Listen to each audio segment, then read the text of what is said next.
Seja bem-vindo à primeira aula de escatologia.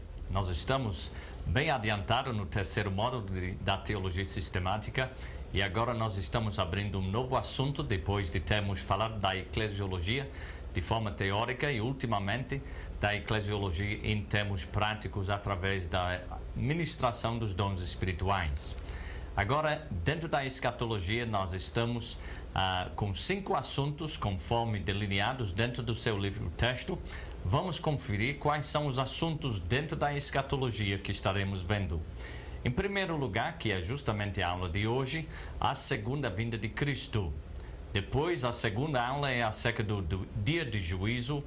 Depois segue divina retribuição, que é a questão de Deus dar justamente galardão ou punição para todas as obras feitas. E depois, número 4, Israel na perspectiva profética. E a última aula de toda esta parte de teologia sistemática, encerrando o nosso estudo juntos destes 9 meses, será o estado intermediário e final do ser humano.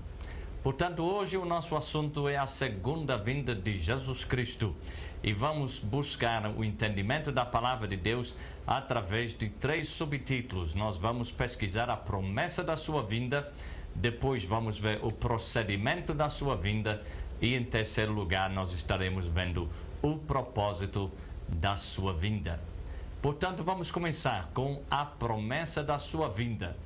Seria muito difícil pensar que alguém que está participando das aulas do de hoje não tenha ouvido falar da segunda vinda de Jesus, mas nós estaremos aqui para esclarecer algumas coisas hoje, quem sabe alguma informação bíblica que você nunca tinha juntado diante deste tema.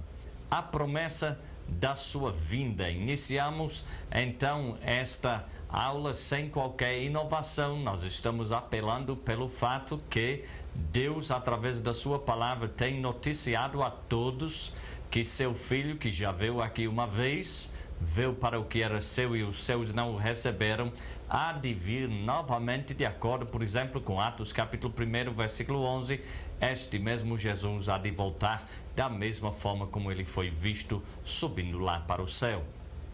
Apocalipse 22, versículo 7 diz: Eis que eu venho sem demora. Bem-aventurado aquele que guarda as palavras da profecia deste livro. Então, esta palavra do último livro da Bíblia, eis que venho sem demora, disse Jesus através do apóstolo João. No último livro da Bíblia, ao total são 5 vezes que Jesus promete a sua volta à igreja. A frase eis que venho sem demora é repetida 3 vezes no seu último capítulo, Apocalipse 22. Mas aonde está a promessa da sua vinda? Já idoso, o apóstolo Pedro previa este questionamento.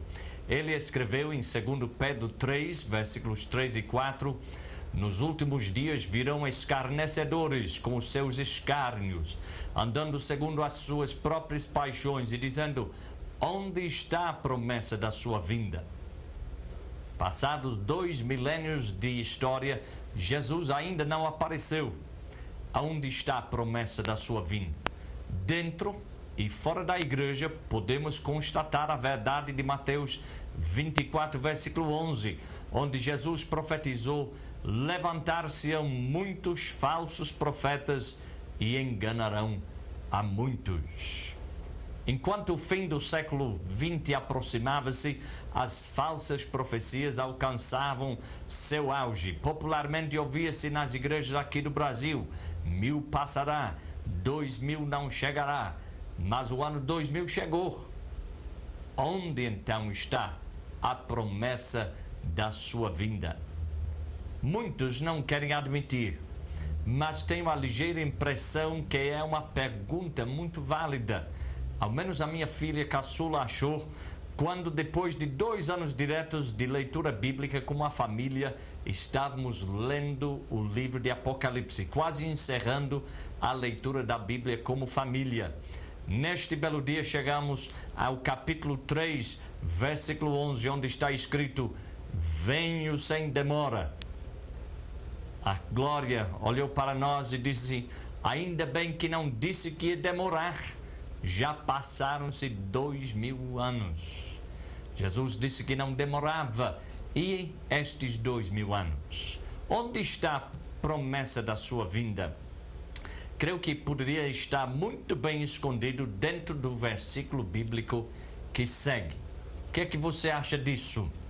Mateus 24, versículo 14, talvez revela o segredo da demora da vinda de Jesus. E será pregado este evangelho do reino por todo o mundo para testemunho a todas as nações, então virá o fim.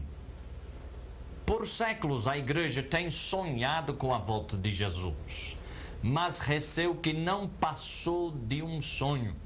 O que a igreja tem feito para apressar a vinda de Jesus? Muito pouco comparado com o que ela tem feito para atrasá-la. Mas alguém pergunta, pode a igreja fazer algo para apressar a vinda de Jesus? Sim, não apenas pode, mas deve. Ouçamos o apóstolo Pedro novamente. 2 Pedro, capítulo 3, versículos 9 a 12. Não retarda o Senhor a sua promessa, como alguns a julgam demorada. Pelo contrário, ele é longânimo para convosco, não querendo que nenhum pereça, senão que todos cheguem ao arrependimento.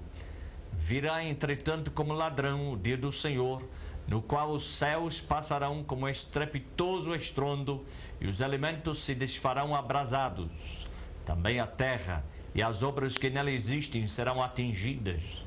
Visto que todas estas coisas hão de ser assim desfeitas, deveis ser tais como os que vivem em santo procedimento e piedade, esperando e apressando a vinda do dia de Deus, por causa do qual os céus incendiados serão desfeitos e os elementos abrasados se derreterão.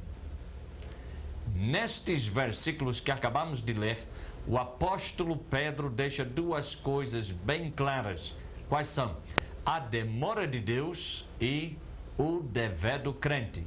Repetindo, ele deixa claro a demora de Deus e o dever do crente. Na igreja muito tem se falado da impetuosidade de Pedro e pouco tem se lembrado da sua sensitividade ou sensibilidade ao Espírito Santo. Foi Pedro que reconheceu em primeiro lugar quem era Cristo. E neste caso, é Pedro que percebe o porquê da demora de Deus. E esta demora é causada por sua longanimidade. Não desejando que as nações perecem sem ter acesso ao Evangelho, Deus prefere passar por mentiroso ao invés de defender a sua honra a custo da morte eterna do pecador. Onde está a promessa da sua vinda? Está no caixo missionário furado da sua igreja. Está na displicência da maior igreja na América Latina, que não consiga ver a sua dívida externa com os povos não alcançados. Para quem puder ouvir a voz do Espírito, a promessa da sua vinda está entulhada nos orçamentos das empresas eclesiásticas. Tito, capítulo 1, versículo 16, diz: no tocante a Deus, professam conhecê-lo, entretanto o negam por suas obras. É por isso que são abomináveis, desobedientes e reprovados para toda boa obra. A promessa de Deus está demorando, mas um dia ele virá. Mateus 16, 27 diz: porque o Filho do Homem há de vir na glória de seu Pai com os seus anjos, e então retribuirá a cada um conforme as suas obras. As últimas 6 semanas que Jesus passou com seus discípulos foram dedicados a ensinos sobre o reino de Deus. Nós podemos ler isso logo no início de Atos, e estou mencionando particularmente versículo 3. Como a igreja de hoje, os discípulos queriam logo saber quando o reino viria. Isto é mencionado em versículo 6. Jesus, porém, preocupou-se em ensinar como o reino viria. Versículo 8. Respondeu-lhes: não vos compete conhecer tempos ou épocas que o Pai reservou pela sua exclusiva autoridade, mas recebereis poder ao descer sobre vós o Espírito Santo, e sereis minhas testemunhas, tanto em Jerusalém como em toda a Judeia e Samaria e até aos confins da terra. Jesus voltará e seu reino estabelecer-se-á quando este evangelho do reino é pregado por todo o mundo para testemunho a todas as nações. Então sim virá o fim. Por quê?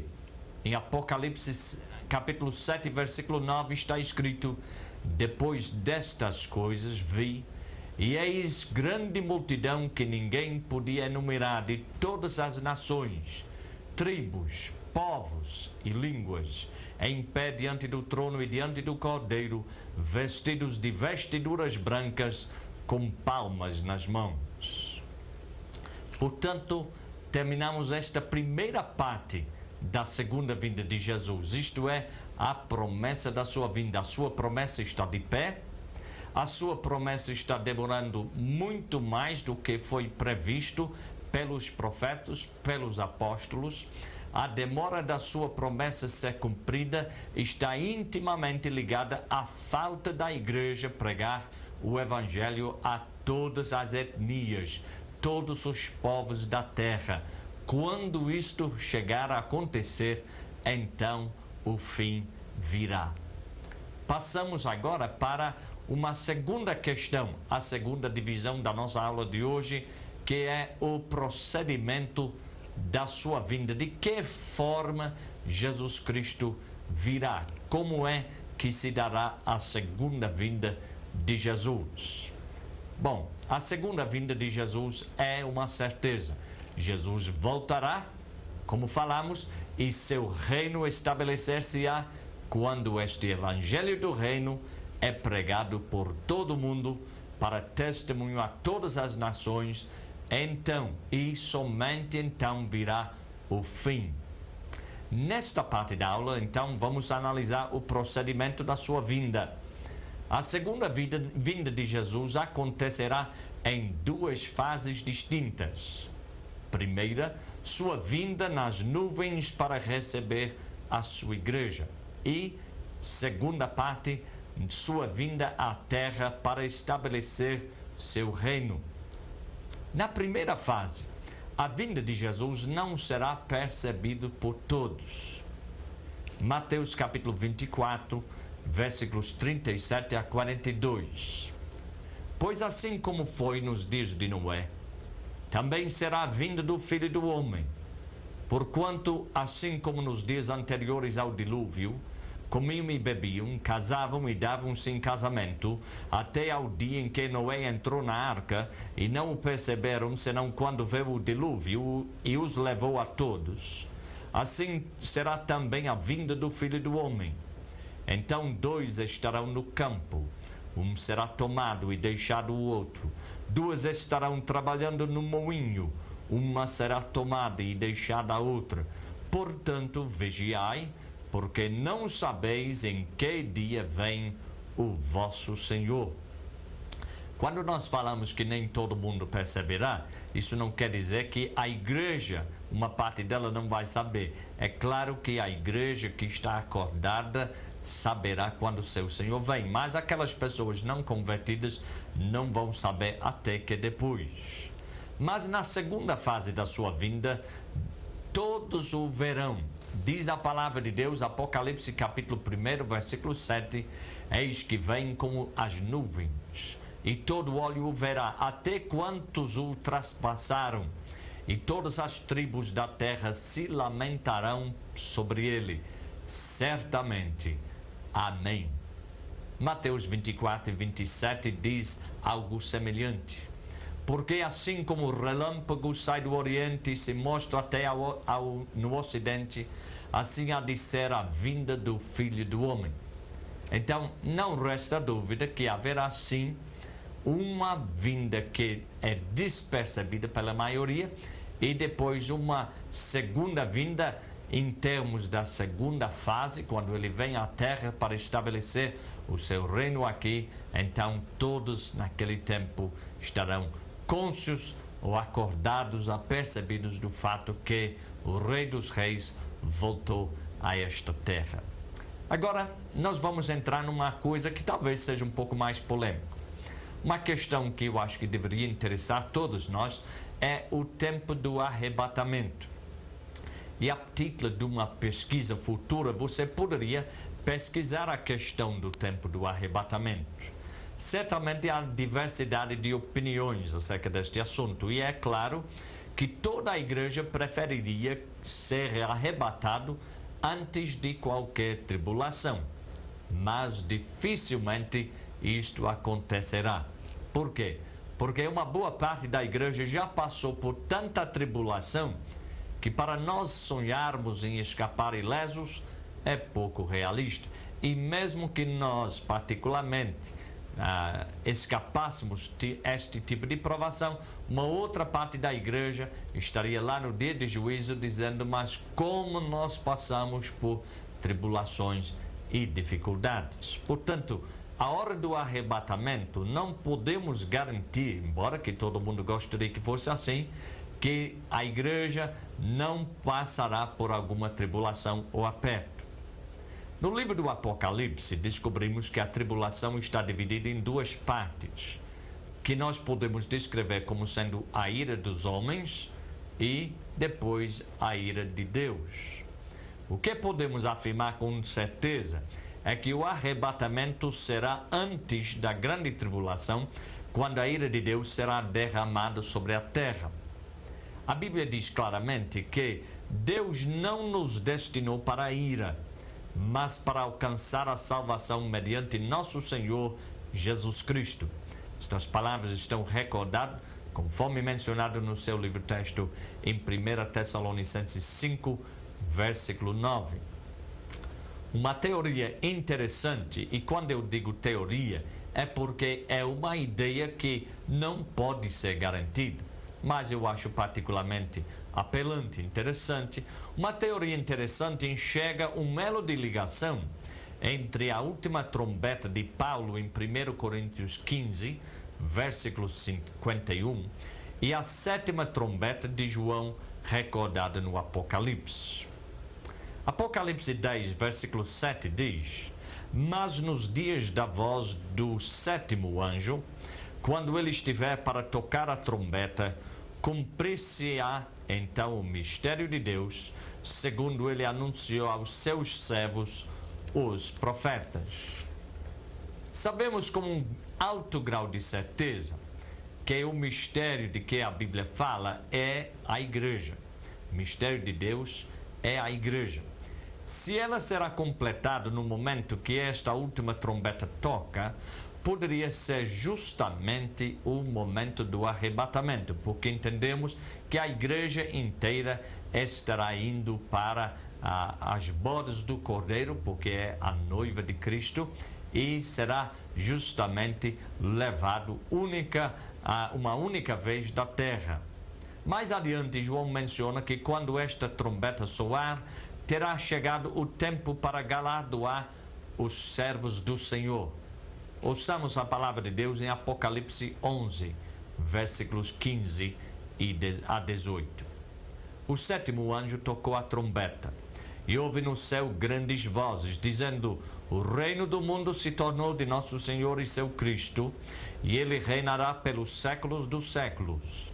E os 24 anciãos que se encontram sentados no seu trono diante de Deus, prostraram-se sobre o seu rosto e adoraram a Deus, dizendo: graças te damos, Senhor Deus, Todo-Poderoso que és e que eras, porque assumiste o teu grande poder e passaste a reinar. Na verdade, as nações se enfureceram. Chegou, porém, a tua ira, e o tempo determinado para serem julgados os mortos, para se dar o galardão aos teus servos, os profetas, aos santos e aos que temem o teu nome, tanto aos pequenos como aos grandes, e para destruíres os que destroem a terra. Você poderia levar este estudo mais adiante, mas infelizmente precisamos proceder para ver a última parte do procedimento da volta de Jesus. E nós vamos ver agora o propósito da sua vinda. Mas antes que nós vejamos isso, vamos fazer um pequeno intervalo e depois vamos analisar esta questão do porquê de Jesus voltar a este mundo. Leia o livro Deus é Tremendo e descubra as 14 principais características do caráter de Deus. Deus é Tremendo, de Tony Evans. É uma viagem fascinante ao encontro da grandeza de Deus. Adquira-o na livraria evangélica da sua cidade ou pelo telefone 0800 17 20 85.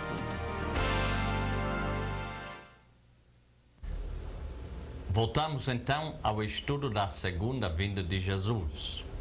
Não sei se no seu intervalo você teve um momento de conversar acerca do momento do arrebatamento. Certamente é um assunto bastante palpitante. Nós sabemos que muitas pessoas gostariam de pensar que o arrebatamento começa logo assim depois de capítulo 3 de Apocalipse, a partir do capítulo 4, primeiro, quando a porta está aberta lá no céu. Entende-se que João, subindo lá para o céu, ele está indo para representar a igreja. Particularmente, eu não tenho esta certeza e sugeri aquela outra teoria para você ampliar um pouquinho mais o seu conhecimento. Mas agora nós vamos para analisar uma questão de grande significado, que é justamente a questão do porquê de Jesus voltar. Porque era necessário que Jesus viesse assim em duas etapas, isto é, ele veio uma vez e depois ele foi embora, ficou fora para mais que 2000 anos e depois ele voltará. Por que aqui precisava este tempo? Porque ele não poderia ter ficado quando ele veio a primeira vez. Esta parte da nossa aula vai nos ajudar com estas perguntas. Na primeira vinda, Jesus Cristo veio aqui para resgatar o mundo do preço do pecado. Você sabe muito bem, através até das aulas que nós passamos juntos na teologia sistemática, como o pecado entrou no mundo. Entrou primeiramente através dos agentes de Satanás e seus anjos decaídos e os demônios, e depois passou para toda a humanidade. Então, quando Jesus Cristo veio, o Filho de Deus, a primeira vez, ele veio com um só objetivo, que era justamente resgatar o mundo do preço do pecado. O salário do pecado é a morte, diz a palavra de Deus. A alma que peca morrerá, diz Ezequiel, capítulo 18, versículo 4. Então, Jesus veio resgatar o mundo justamente do preço do pecado. Ele veio aqui morrer. Ele veio aqui salvar, redimir o mundo, a humanidade toda. Agora, quando ele vem a segunda vez, ele não vem mais resgatar. Ele vem restaurar o mundo dos problemas do pecado. Então, na primeira vez, ele cancelou a questão do preço, assim, o salário do pecado. E esta segunda vez, então, ele volta para restaurar o mundo dos problemas do pecado. Como mencionado, nós detectamos que a segunda vinda acontecerá naquelas duas fases. Primeiramente, nas nuvens para buscar a sua igreja. Lucas capítulo 21, versículos 27 a 28, chama a atenção.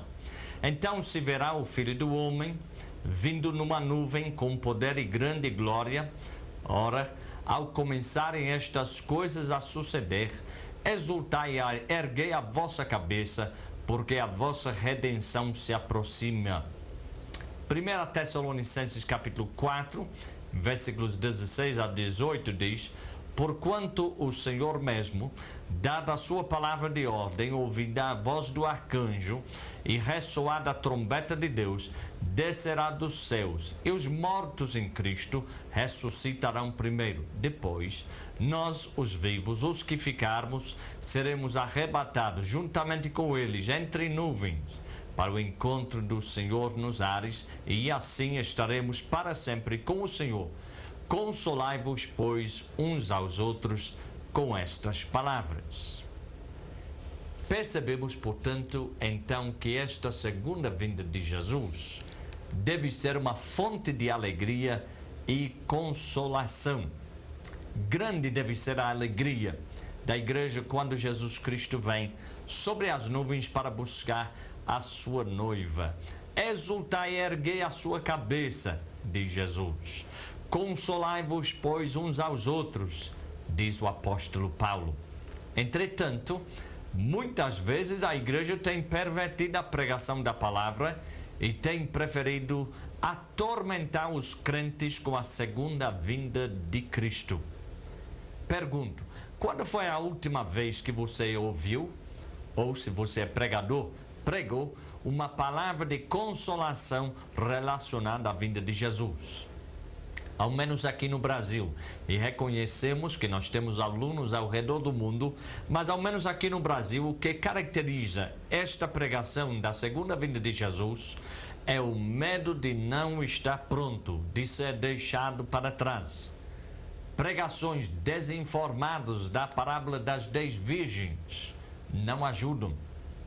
A maioria dos pregadores desta parábola nem percebeu ainda que a noiva não aparece na história. Fiz uma anotação no seu livro-texto para provocar o seu pensamento e, quem sabe, guiá-lo um pouquinho, observando que as 10 virgens não são a noiva. Nem 10 são a noiva, nem 5 são a noiva. As virgens mencionadas são justamente as atendentes ou amigas da noiva. Portanto, toda aquela pregação que sugere que uma parte da noiva vai, uma parte da noiva fica, estão completamente prejudicados porque a noiva nem aparece. O noivo sim, mas a noiva não está mencionada na história.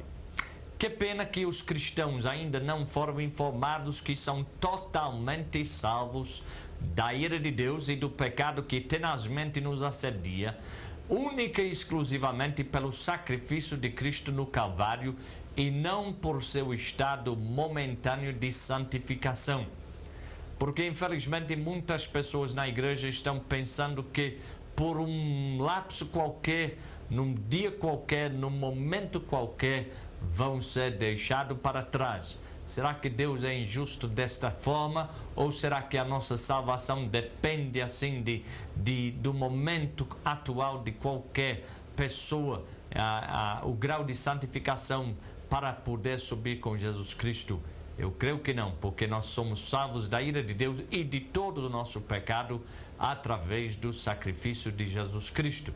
Agora, eu penso particularmente que quando a igreja subir no arrebatamento, algumas pessoas crentes gostariam de ter ficado, porque serão flagrados no pecado e terão de comparecer diante de Deus daquela forma que estão, com toda a sua feiura, com toda a sua vergonha. E então, esta é uma questão a pensar. Mas vamos adiante. A segunda vinda de Jesus, assim, nos ares, será um momento do reencontro com Cristo. Digo reencontro, observando também que, para dizer a verdade, ainda nós não encontramos com Ele fisicamente, nem a primeira vez. Mas é um reencontro porque nós já ouvimos falar, já recebemos o seu Espírito dentro da nossa vida, Ele comunga conosco e então, neste sentido, nós já o conhecemos, ainda não tendo visto Ele ainda. Agora, Jesus disse aos seus discípulos, João 14, versículos 1 e 3, não se turbe o vosso coração, credes em Deus, crede também em mim. Na casa de meu Pai há muitas moradas. Se assim não fora, eu vos teria dito, pois vou preparar-vos lugar.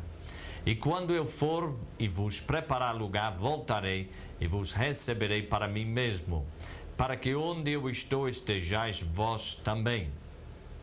Agora, o apóstolo Pedro também se endereçou a esta mesma questão. 1 Pedro, capítulo 1, versículos 6 a 9. Ele diz, nisto exultais, Embora no presente por breve tempo, se necessário, sejais contristados por várias provações, para que, uma vez confirmado o valor da vossa fé, muito mais preciosa do que o ouro perecível, mesmo apurado por fogo, redunde em louvor, glória e honra na revelação de Jesus Cristo, a quem, não havendo visto, amais, no qual não vendo agora, mas crendo, exultais com alegria indizível e cheia de glória, obtendo o fim da vossa fé, a salvação da vossa alma. Então, será assim um glorioso reencontro com Jesus Cristo. Será justamente na primeira fase da segunda vinda de Jesus Cristo que a nossa salvação se completará. Receberemos o fim da nossa fé. Lembre-se que a fé é justamente a antecipação das coisas não vistas, mas finalmente nós passaremos a ver. Finalmente veremos aquele que nos amou até a morte e nos sustentou em todas as nossas tribulações. Jesus voltará para nos levar àquela tão desejada morada celestial.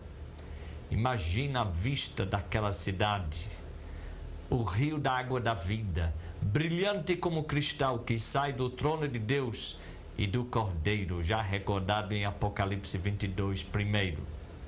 Lá seremos recepcionados como nunca poderíamos imaginar.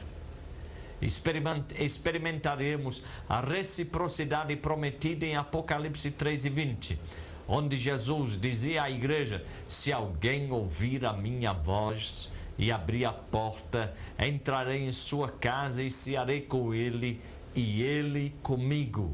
É justamente na segunda volta de Jesus, na segunda vinda, na primeira fase, quando ele vem buscar a sua igreja, que nós subiremos para estar junto com ele lá no céu, e ele estará simplesmente cumprindo esta palavra de promessa. Nós passaremos a cear com ele. A segunda vinda de Jesus será o momento do reencontro também com os que já morreram em Cristo, esta primeira fase. Glorioso será aquele dia, quando a morte é tragada em vitória diante de todos nós.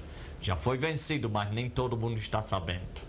Todos aqueles que morreram em Cristo ressuscitarão. Instantaneamente, todos os cristãos vivos serão transformados e arrebatados para encontrarem com Cristo Jesus nas nuvens. 1 Coríntios 15, 51 e 52. Eis que vos digo o mistério. Nem todos dormiremos, mas transformados seremos todos, no momento, num abrir e fechar de olhos, ao ressoar da última trombeta. A trombeta soará, os mortos ressuscitarão incorruptíveis e nós seremos transformados. Agora, a segunda vinda de Jesus tem uma segunda fase, conforme nós mencionamos. Sua vinda à terra para estabelecer seu reino. Lembre-se como, quando Jesus foi levado pelo Espírito Santo ao deserto para ser tentado pelo diabo, ele passou 40 dias justamente jejuando e buscando a Deus. Quando o diabo veio para ele, a última tentação que ele fez com Cristo era justamente oferecer a ele todos os reinos deste mundo. Ele queria negociar com Jesus e colocar tudo isso à sua disposição. Jesus Cristo sabiamente recusou fazer qualquer negócio com Satanás. Mas ele decidiu, e já estava decidido, a tomar de Satanás este reino. Então, quando ele volta a segunda vez, é que ele estará tomando conta deste mundo e todos os reinos da terra. Na próxima aula estaremos falando do dia de juízo e depois teremos uma aula acerca da divina retribuição, galardões e punições. Diante disso, quero apenas observar que na segunda fase da vinda de Cristo, seu reino será estabelecido na terra. Este reino terá as características mencionadas no segundo salmo, que é um salmo messiânico, onde nós lemos, Salmo capítulo 2, versículos 1 a 12. Por que se enfurecem os gentios e os povos imaginam coisas vãs? Os reis da terra se levantam e os príncipes conspiram contra o Senhor e contra o seu ungido, dizendo: rompamos os seus laços e sacudamos de nós as suas algemas. Ri-se aquele que habita nos céus, o Senhor zomba deles. Na sua ira a seu tempo lhes há de falar e no seu furor os confundirá. Eu, porém, constituí o meu rei sobre o meu santo monte Sião. Proclamarei o decreto do Senhor. Ele me disse: tu és meu filho, eu hoje te gerei.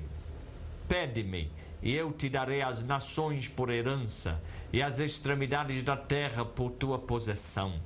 Com vara de ferro as regerás, e as despedaçarás, como um vaso de oleiro. Agora, pois, ó reis, sede prudentes, deixai-vos advertir, juízes da terra, servir ao Senhor com temor e alegria, e alegrai-vos nele com tremor.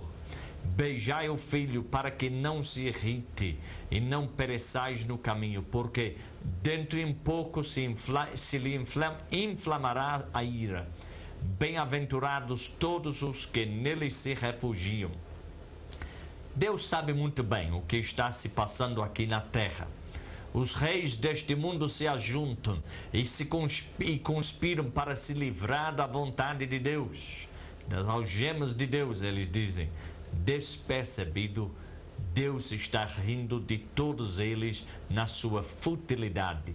A seu tempo, Cristo voltará e pisará sobre o monte Sião. Todas as nações virão tributar a ele e serão governados por ele com vara de ferro. Está na hora para todos eles buscarem um entendimento como filho de Deus, antes que ele desembainhe sua espada mortal de 2 gumes. Beijai o filho para que se não irrite e não pereçais no caminho, porque dentro em pouco se lhe inflamará a ira. Como veremos na próxima aula, Cristo vem à terra para julgar a besta, o falso profeta e seus exércitos. Ele vem prender a Satanás. Ele vem julgar as nações. Encerramos esta aula com a seguinte conclusão, relembrando aquela pergunta tão importante: aonde está a promessa da sua vinda? Já temos uma boa resposta. Está dentro da visão missionária da sua e da minha igreja.